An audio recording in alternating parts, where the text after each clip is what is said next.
Bright suns, and welcome back to a new episode of Let's Talk About Star Wars with Maggie Lovett. While I am planning to delve into the High Republic books, I am waiting until more people get their hands on the books before we start covering it a little bit more on this series. You will be able to catch me talking about the High Republic books over on the Star Wars Friends show. I believe next week we're going to be starting to unveil some of our episodes where we're going to dig into the books. But just because I know a lot of people who watch this show haven't got their hands on the books yet, I don't want to spoil anything. That being said, I am going to be answering some questions from Twitter today. And a few of those questions are talking about the High Republic. I'll try to keep it as vague and as spoiler free as possible and not really talk about any key plot points in those book series. But if you are trying to avoid any spoilers, maybe come back to this episode after you have already read the books. And now we're going to be heading into the questions from Twitter, which I'm just like completely blown away by the number of questions I got. So thank you so much. If you haven't noticed, I do like talking, so I also love answering questions. So we will get to that right now. All right. First up is a question from William Has Given Up. All of civilization has been wiped out and the world is in ashes. Your task is to inform the apocalypse generation of Star Wars. You head to the ruins of a Best Buy where you find the final copy of what is now the only surviving Star Wars movie. Which one do you hope it is? Rogue One. I feel like this should come as a surprise to no one. But if I am going to be using Star Wars in the middle of an apocalypse, I feel like Rogue One probably has the best message and the most concise story. You don't really have to see any of the subsequent films to enjoy that one. So definitely Rogue One. Probably wouldn't be watching Star Wars in the middle of an apocalypse though. Though it kind of feels like the world's in apocalypse right now, and I did watch Star Wars the other night, so maybe. Kamosing Mills asked about the High Republic. Which is your favorite of all books slash comics? Has it ultimately lived up to your expectations? And not to focus on any negative, which I don't think there is any, but what would you like to see done differently in phase 2 and 3? I don't have any complaints about the High Republic. I really loved what I have seen so far. I've read the first 3 books, started on the comic last night. I'm really excited about the portrayal of the Jedi, and I like seeing the starting point for them and how they have evolved once we get into the prequels, which is really interesting. I don't actually have any qualms about how things have been done. I think phase 2 and phase 3 will probably be just as exciting as this phase. That being said, I do think that they should have included more character art in the books. I think that both for new readers and for readers who are already familiar with Star Wars, it can often be really hard to visualize different species and different characters as you're reading them. And these books really are building an entirely new world with new characters. And so that was really my only complaint. I found myself constantly going to Wikipedia and StarWars.com trying to remind myself of certain things. And it would have just been nice to have like a cheat sheet of all the characters and what they look like. But that's such like a minor qualm. And if you read the comics, that makes it a little bit easier. And if you read the Great Jedi Disaster or Great Jedi Rescue, you'll see the characters from Light of the Jedi, which helps a little bit. But that's really my only complaint. And I know that if it's, new Star Wars fans that might find it in a bookstore aren't going to know innately where to go looking for all of the cover art and graphics and all the stuff that we've kind of had unveiled during this first phase. And that's really my only issue. Let's see. Doomer Skelly 13 asked, do you think that Cobb Vanth is going to be one of the characters in the Rangers of the New Republic? I would love that to be the case because I think Timothy Oliphant is such an incredibly brilliant actor, and it would be a shame to only have him show up in one episode and then never again. Kind of like with Ming-Na Wen being Fennec Shan, she's such an incredible actress, and people are really disappointed that we only saw her in one episode and then she came back. So I'm hoping excuse me, I'm hoping that we see her just like we'll see, Cobb Vanth in the future. So maybe. Talking with My Hands, who has a super awesome YouTube channel, and you should definitely check it out, asked, Light of the Jedi, what was one thing you loved and one thing you didn't love so much? I loved the reference to Jedi romance television shows or like holo shows. I really like that. That was such like a funny kind of like in joke. And then obviously with like whatever's going on with Avar and Elzar, we'll see. But I do love that, and I love like the hint at maybe something. What I didn't love so much, I felt like it was too many characters all at once, which is kind of going back to Kamosi's question. It just felt like a lot of characters, which is a me thing and not really an actual issue. But I did wish that at some points it felt like it was too much all at once. But that's kind of bound to happen anytime you're introducing people to an entire new cast of characters. So it's still not really an issue. Donnie Knight of Ren asked top 5 Black Series figures of the year. Oh God. Ventress, Bo-Katan, the Mandalorian Black Series figure, Dark Ray, and Revan. I only own the Bo-Katan, and she hasn't arrived yet. But I was really excited about the Bo-Katan Black Series. I try to control myself. And I do own the Mandalorian Black Series, so I did pick that one up.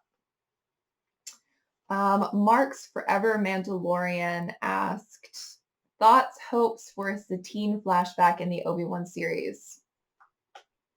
Please, if you hear me, universe, give it to me.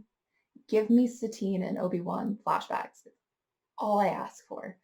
I know that there was some rumors this week about an actress that was potentially playing Satine because she popped up on the Obi-Wan Kenobi IMDb.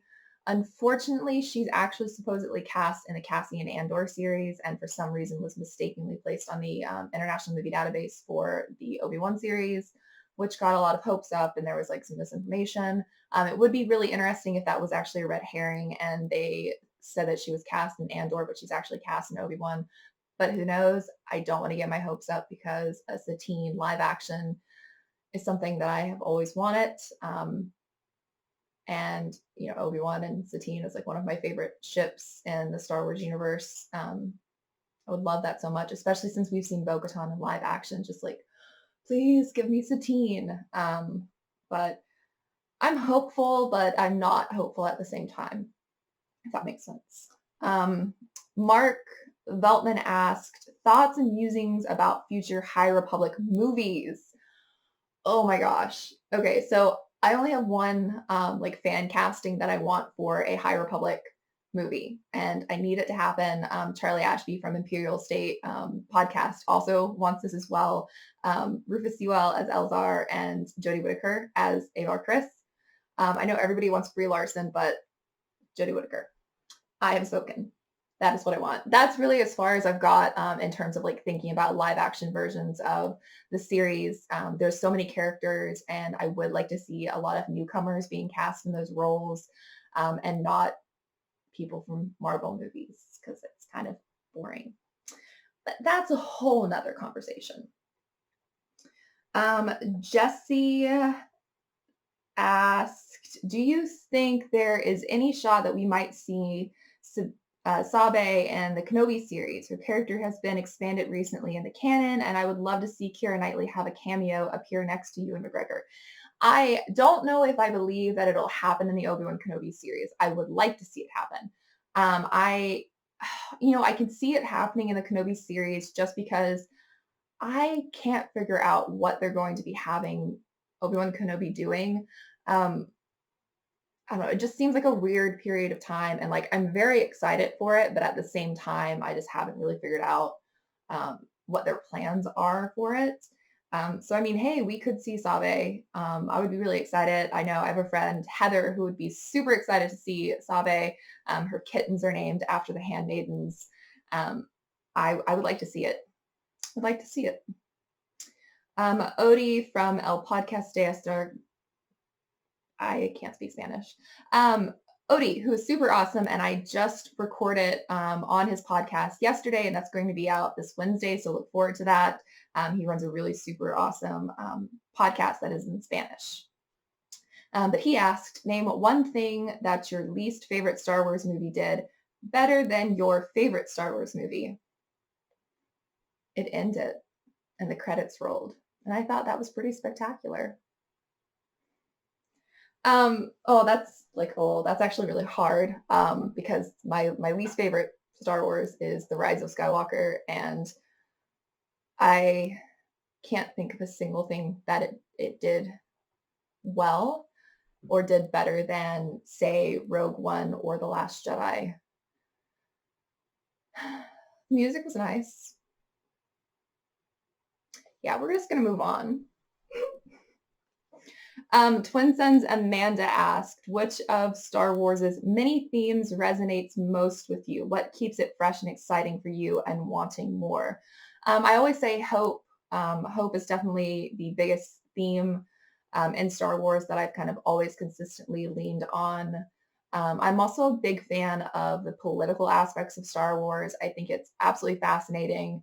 It's super disappointing to see how people can watch Star Wars and essentially be the Empire while thinking that they are the rebels. Absolutely disappointing and disgusting, and that's a whole different sidebar.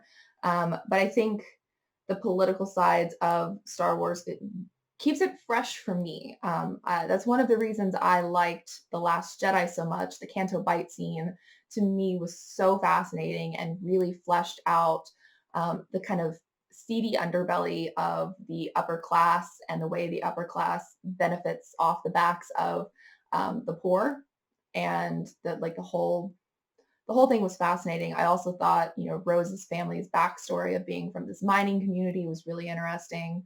And I think there's a lot to it in terms of like the political lore and the cultural aspects of Star Wars that for me keep it really fresh, because I like how they borrow things and like create these like really rich histories and like cultural experiences within the Star Wars universe.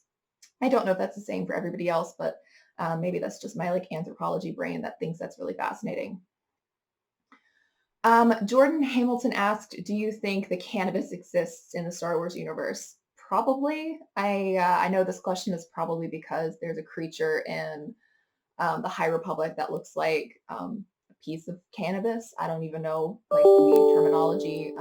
But yeah, I am certain that there are drugs of many varieties in the Star Wars galaxy. I mean, we know death sticks exist and are very addictive. So sure, cannabis exists.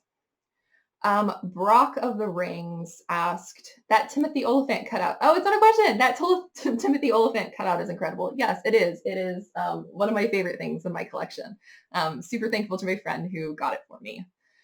Charlie Ashby asked, when do you think Han got over Kira? As soon as he met Leia. I know we joked about this on Twitter, but yeah, as soon as he met Leia, I think he's like, Kira, who?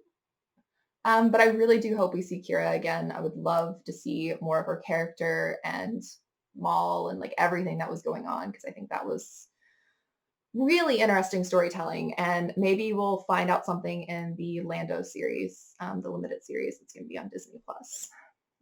Eli from Star Wars in a Galaxy asked, what is your favorite Star Wars TV episode of all time?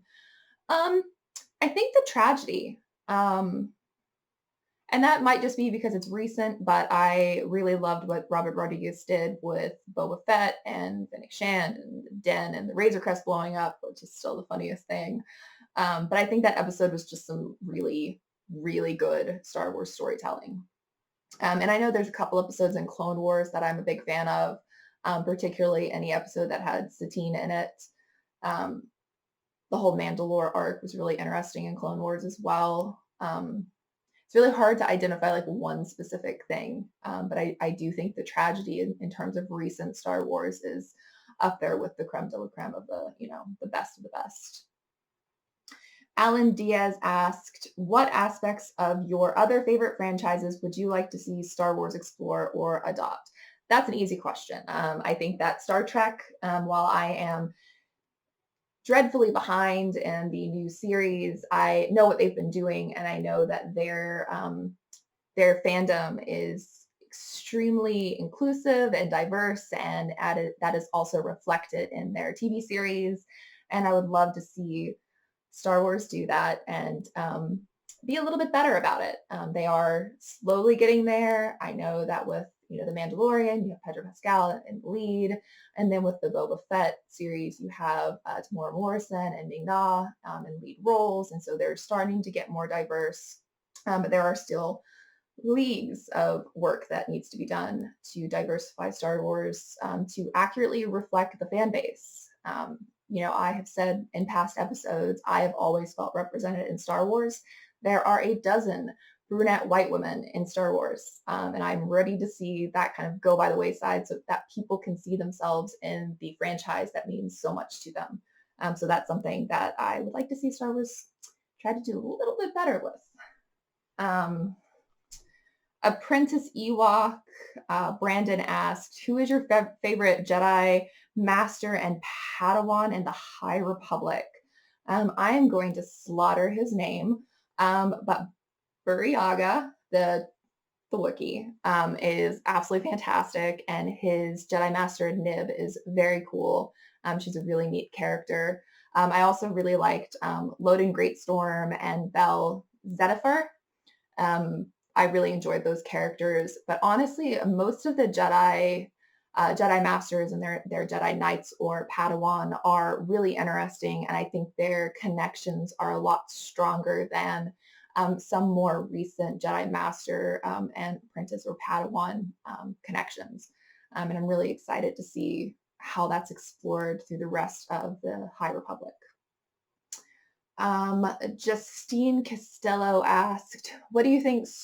What do you think of Star Wars's longevity? Would you prefer to? Wow, I can't speak. Would you prefer it to endure beyond our generation, or do you see an end to it? Been thinking about that lately with about other properties too, like Star Trek or Doctor Who. I think sci-fi in general has this ability to have a longevity. Um, Star Trek's been around since the 60s, Doctor Who's been around since the 60s, Star Wars been around since the 70s. There's a lot with sci-fi, especially where there is thousands of years of history that kind of lends itself towards this like longevity. I personally don't think that there is an end in sight for Star Wars. I think Disney's not going to let that happen. As long as Star Wars continues to make money, there's always going to be Star Wars because we do live in a capitalist society. And there's still so much storytelling to be told. I mean, a long time ago in a galaxy far, far away, and that galaxy's huge, and there's so many stories, so many voices still waiting to be heard. So I don't see an end in sight. I think it'll be around for another 40 years, another 50 years, another 60 years.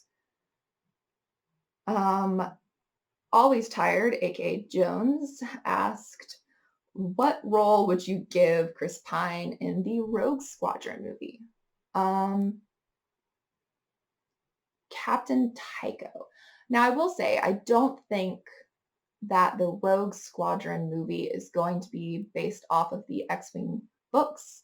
I know that we're hoping it'll be kind of pulled from there, but I do think that Patty's going to end up kind of having her own characters and her own story with whoever she's writing with. Then Connor asked, additional question, what role would you give yourself in the Rogue Squadron movie? I'd like to be an X-Wing pilot. I built an X-Wing in my shed when I was a child, but I'll take background. I'm fine with that. I'll walk. I'll run. I'll do whatever. Seriously though, Patty, call me. Call me. Do it. Paul Sapkowski asked, do you think it's possible for Jabba's son from the Clone Wars pilot to show up in the Book of Boba Fett looking to reclaim his father's throne? I would absolutely love to see Rhoda the Hutt show up in the Book of Boba Fett. Do I think it'll happen? Probably not. Do I want it to happen? Yes. But I would be willing to be surprised. Um, the Tally Lintra Simp account asked, "Who is the coolest A-wing pilot?" I don't really have a favorite A-wing pilot or an opinion on A-wings, but for your benefit, I will say Tally Lintra. My friend Stephen Ray Morris asked, "What are you looking forward to most out of the new slate of shows and movies announced in December? What is the one that you are hoping to be surprised by?" I am hoping to be surprised by Rangers of the New Republic. Um, for obvious reasons, I am nervous about what characters might appear in it. So I'm hoping to be pleasantly surprised. I think the one that I'm looking the most forward to that I didn't know about, so that's not, the Obi-Wan Kenobi series or the Cassian Andor series, which those are two I'm really excited for. I'm most excited for Rogue Squadron. That took me by surprise. I'd always wanted Patty to direct a Star Wars, and I did not expect it to happen so soon. So that definitely was a pleasant surprise, and I'm very excited for what she might come up with. Stefan Galaxy asked, "What do you think happened to Grogu given his last known location and status?" I think we'll see Grogu again in the new season of The Mandalorian. I'm sure he'll be just fine. I don't envision Disney killing a baby, but who knows? Um, Fingers crossed that he'll be fine because I am nervous about where he ends up and what happens to the Jedi Temple. Ben Solo did not do it. Anyways, Dank Ferrick asked, "Do you think / hope Star Wars will add more queer characters to the show and movies? The books have a good handful, but so far on screen, we have only had a blink and you miss it kiss between two women." That goes back to the conversation about diversifying the cast of characters. That doesn't, that extends beyond just how they look, but also their orientation. And that's another thing that, Star Trek has done very well with. And I'd like to see Star Wars do that better. I have so many friends that would mean the world to see themselves represented on screen. So yes, I think that it could definitely happen on screen. I think that they have been testing it with the books. And I think a lot of the problems with seeing the representation on screen is unfortunately because of China, which is ridiculous. And I don't think Disney should kowtow to China. But that is a whole nother conversation. And then McClunky asked, "Will you be doing a Light of the Jedi spoiler discussion at some point?" Yes, I am very excited to be talking about that a little bit further. I just want to make sure that everybody reads it because I would hate to spoil something for someone. But that is all the questions I have for today. I can't believe that I had so many questions, and I love getting to talk to you this way. Making these episodes, it's a bit like just talking into a camera. So it's really nice to feel like I'm having a discussion with everyone who's watching.